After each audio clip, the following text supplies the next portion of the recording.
Salut tout le monde et bienvenue pour la cinquième vidéo de mise en eau de mon Reefer 250.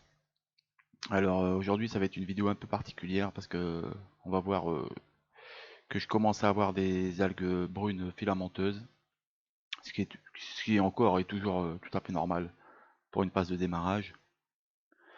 Et je vais essayer aussi de vous faire une petite séquence sous-marine avec ma petite caméra pour voir ce que ça va donner.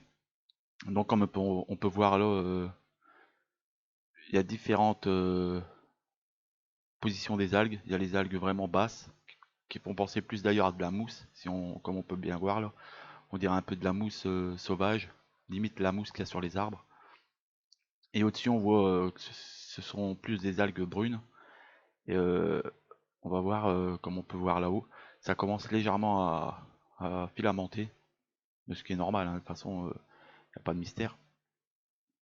Donc, à part ça, il n'y a pas une grosse évolution, ça suit son petit bonhomme de chemin. Voilà. Donc là, en fait, normalement, là, j'ai fait mon premier changement d'eau samedi, 20 litres. Et là, ce week-end, je vais refaire un changement d'eau de 20 litres. Et je vais faire l'ajout de mon sable aussi. Donc on peut voir que l'écumerie fonctionne très bien.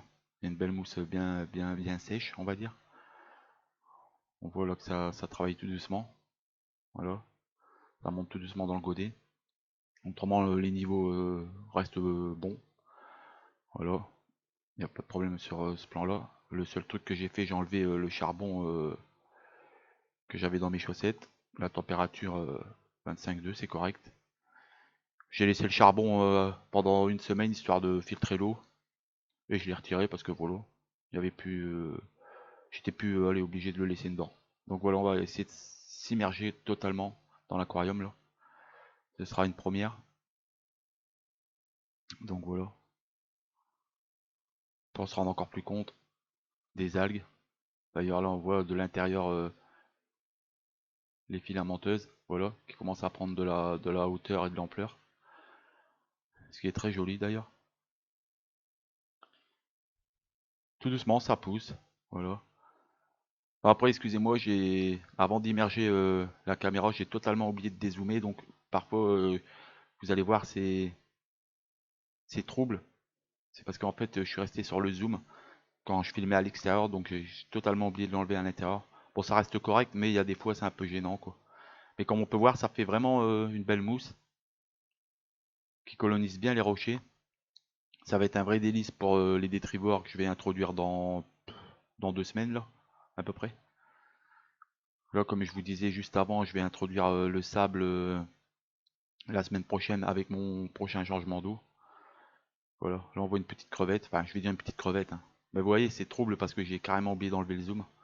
Et c'est une toute petite crevette, j'en ai plusieurs dans le bac. Donc je sais pas à quoi elles servent, mais bon, c'est plutôt pas mal. Donc normalement oui, comme je vous disais, là j'ai changé 10% d'eau, la semaine prochaine je vais rechanger 10% d'eau, plus mettre mon sable et les détrivores à peu près dans une semaine plus tard, pour laisser le temps au sable de s'installer bien dans le bac et tout. Et autrement voilà, c'est plutôt joli à regarder quoi. J'en ai plusieurs. Comme on peut voir, tout se passe bien quoi. Voilà, comme à cet endroit-là, on dirait vraiment de la mousse qu'on trouve sur les arbres en fait. C'est plutôt pas mal. Et j'ouvre une petite parenthèse, je suis quand même satisfait de la qualité de ma petite caméra en, en vidéo sous-marine. Dans l'ensemble, c'est correct quoi. Donc voilà, j'ai voulu vraiment attendre 4 semaines avant de faire mon premier changement d'eau parce que c'est important aussi de laisser tous les paramètres bien se positionner dans le bac avant de faire le premier changement d'eau. Donc en ayant des bons paramètres, j'ai décidé de changer 10% du bac que je vais renouveler tous les semaines pendant 9 à 10 mois. Et au bout de 10 mois, je vais peut-être passer à un changement d'eau, mais plus conséquent une fois par mois, quoi. Mais on est encore loin des 10 mois. Vu que là, c'est on va dire, quatrième semaine. Au temps de la vidéo, là, c'est la quatrième semaine et demie de mise en eau.